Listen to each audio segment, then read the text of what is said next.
Senhoras e senhores moradores, moradoras, Dona Ana Vitória, senhores vereadores, membros da mesa diretora, senhor presidente, eu desejo uma boa noite a todos. Na próxima quarta-feira, ou seja, depois da manhã, existirá uma votação muito importante no Congresso Nacional. Essa votação se resume uma luta de mais de 27 anos de nossos aposentados. Como lembramos, na atual Constituição, isso em 5 de outubro de 1988, que teve como presidente constituinte o saudoso Ulisses Guimarães, e tivemos o deputado Alexandre Puzina, aqui da região, como também saudoso deputado Alexandre Puzina, aqui da região, como nosso representante na Constituinte. E a nova Constituição, a de 88, no artigo 201, ela prevê a Previdência Social, o novo regime de Previdência Social. É lógico, já existia há mais de 80 anos, contudo, a nova Constituição deu uma nova roupagem a ela. E quanto aos benefícios, o parágrafo 4º do artigo 201 dizia que é assegurado o reajustamento dos benefícios para preservar-lhes em caráter permanente o valor real, conforme critérios definidos em lei. Sempre que existe, em nossa Carta Magna, essa famosa palavra, conforme lei, conforme critérios definidos em lei, nós estamos diante de uma norma constitucional de eficácia limitada, ou seja, não basta a Constituição para dar-lhe eficácia, e nem existe uma eficácia de preceito. Simplesmente faz-se necessária a redação de nova lei para dar eficácia ao artigo constitucional. Porém, na própria Constituição de 88, aqueles deputados já sofriam uma pressão popular, porque aqueles que se aposentaram até 88, 5 anos antes, 10 anos antes, 12 anos antes, já estavam sofrendo uma mitigação nos valores de seus benefícios. Já estavam tendo diminuído o valor real dos seus benefícios em um tamanho enorme.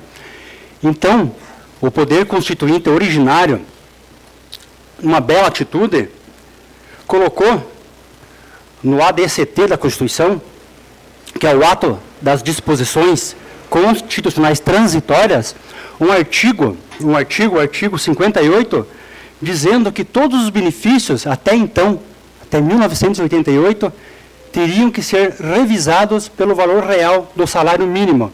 Em resumo, se a pessoa se aposentou em 1970, 78 e 80 com 4 salários mínimos, em 88 voltava a receber os 4 salários mínimos. Porém, o INSS processou sim essa revisão, mas de lá para cá já foram 27 anos, e a lei que veio depois, como eu falei, trata-se de lei de eficácia limitada, e vieram 2 leis para regulamentar a Constituição, a 8.212 e a 8.213, ambas de 1991. E nelas não ficou definido o que estava no ato das disposições constitucionais transitórias, que os benefícios deveriam sofrer um reajuste pelo valor do salário mínimo. Ou seja, se o cidadão aposentou-se com 3 salários mínimos, ele teria direito à sua digna aposentadoria de 3 salários mínimos até o encerramento da mesma. E assim por diante, com 5 salários, com 10 salários, que tivemos exemplos em toda essa época. Agora, eu entro nesse assunto porque agora, como todos sabem, na quarta-feira de manhã, será apreciado um veto da Presidente da República. Porque nossos deputados, no dia 24 de junho deste ano, aprovaram esta luta dos aposentados, essa luta de 27 anos, para que, a partir de então, os benefícios sejam reajustados pelo valor do salário mínimo, e não por outros valores. Porque o governo, tanto Fernando Henrique, como Lula, como Dilma, eles dizem que não é, que o aposentado não perde com o passar do tempo, e sim que o salário mínimo que está mais robusto, que é o salário mínimo que ganhou mais corporação. Mas isso não é verdade. A gente sabe que tudo sobe pelo valor do salário mínimo, desde um aluguel, desde pagamentos, desde o supermercado, e os aposentados, com certeza, a cada ano perdem renda, perdem sua capacidade aquisitiva. Então, dia 24/6, foi feita uma emenda à medida provisória da Dilma, e os deputados entenderam que todos os benefícios previdenciários, a partir de agora, devem subir pelo valor do salário mínimo. Subiu o salário mínimo, que ano que vem a previsão, salvo engano, é R$ 865. Quem ganhava 2 salários mínimos vai permanecer com 2 salários mínimos, porque atualmente o salário mínimo sobe 10%, 12%, e as aposentadorias sobem 3%, 4%. Então, quem aposenta com 2 salários hoje, daqui a 8, 9 ou 10 anos vai estar ganhando o salário mínimo, mas contribui e paga sua contribuição previdenciária sobre o que ganha hoje, sobre os 2 salários. Então, nada mais justo do que foi feito pelo Congresso Nacional. Logo após, o Senado Federal consolidou o pensamento dos deputados. O Senado Federal também aprovou essa medida, dia 8/7/2015.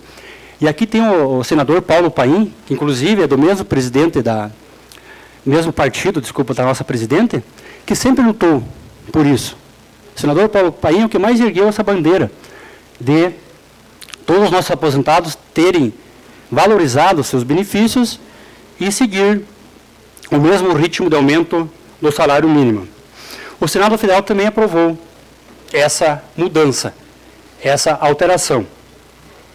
Por sua vez, no dia 30/7, porque isso, pessoal, não trata-se de emenda constitucional. Se fosse uma emenda à Constituição, não precisava de aquiescência da Presidente da República. Ela não precisava nem saber do procedimento, porque quando é uma emenda constitucional, o Congresso Nacional promulga, não vai para análise da presidência. Aqui, como é uma lei, foi a análise da presidência e ela vetou esse reajuste pelo valor do salário mínimo. E agora, na madrugada de quarta-feira passada, começou na terça-feira, até quarta-feira, foram analisados 32 vetos da presidente e 6 ou 7 ficaram para a próxima quarta-feira. E entre eles, esse veto da presidente que rejeitou esse aumento dos aposentados pelo salário mínimo. Todos nós temos exemplos aqui de familiares ou exemplos próprios de que se aposentaram com 4, 5 salários ou até 10 salários e hoje estão ganhando 2 ou 3. O vereador Moisés me confidenciava há pouco que com ele ocorreu o mesmo. Ele se aposentou com 7 ou 8 salários e hoje ganha 2 ou 3 salários mínimos. E contribuiu sobre 7 ou 8 durante sua carreira laborativa. O problema é que o artigo 66 da Constituição, rege que o veto será apreciado em sessão conjunta do Congresso Nacional e o veto é apreciado de forma secreta. Então é mais um erro da nossa Constituição, porque é lógico, você pode mudar de opinião sim, no primeiro turno e no segundo turno. Você pode mudar de opinião no primeiro, no segundo e no veto, mas tem que ter um fundamento lógico, tem que ter um fundamento claro.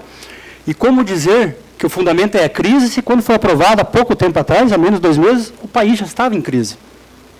Então tinha que ter outro fundamento para não aprovar esse benefício justo para os aposentados do país.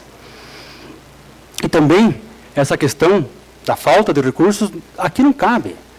Não cabe principalmente para um país que tem um orçamento de 2 trilhões anuais, que paga 1 trilhão, metade, 50% para os banqueiros, que paga metade para os banqueiros e se nega a fazer uma revisão nessa dívida, uma auditoria, para ver se nós devemos isso para os banqueiros ou não, não pode dizer que falta alguns bilhões para nossos aposentados.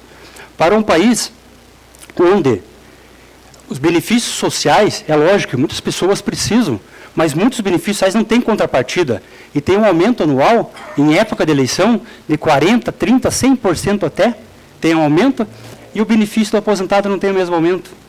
Então, a gente não pode falar em falta de recursos. Em um país onde a taxa de Selic sobe 1%, os bancos estão faturando 14, 15, 20 bilhões com 1%. Se não subisse 1%, podia pagar o aumento para os aposentados dessa forma que nós queremos, dessa forma justa, que eles estão lutando há quase 30 anos. Então, esse veto será apreciado, mas, infelizmente, tanto os aposentados como o povo brasileiro está um tanto cético, porque todos sabemos, inclusive, todos os partidos estão negociando com o governo federal, inclusive o partido a qual sou filiado, infelizmente, está negociando com o governo federal o veto, esse veto, em troca de cargos e barganhas políticas. Infelizmente, isso ainda ocorre e cada vez mais está ocorrendo em nosso país. Eu já falei sobre isso, já dei esse discurso aqui, ano passado, mas quando dei esse discurso, eu entendia que seria uma briga em glória. E, do nada, devido a algumas brigas políticas, o Congresso Nacional aprovou isso para os aposentados, que é justo, falo mais uma vez, mas a Presidenta da República já falou, já deu entrevistas naquela noite da aprovação, que o projeto seria vetado.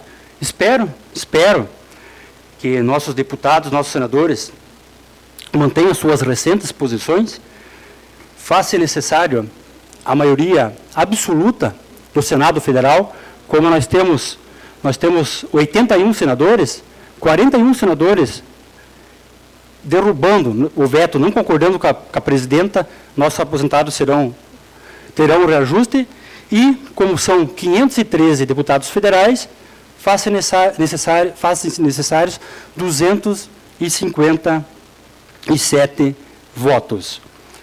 Espero que todos os aposentados do Brasil, todos aqueles que hoje já têm seus benefícios fulminados pelo fator previdenciário, aqueles aposentados que precisam, pagam às vezes 20, 30 anos de INSS e enfrentam situações como essa, 3, 4 meses de greve, porque o governo demora muito para conversar com os funcionários públicos.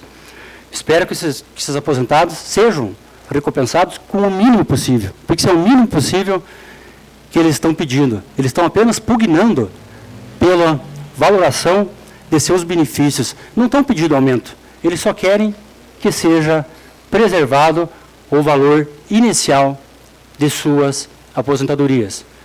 Muito obrigado a todos, obrigado pela paciência e boa noite a todos.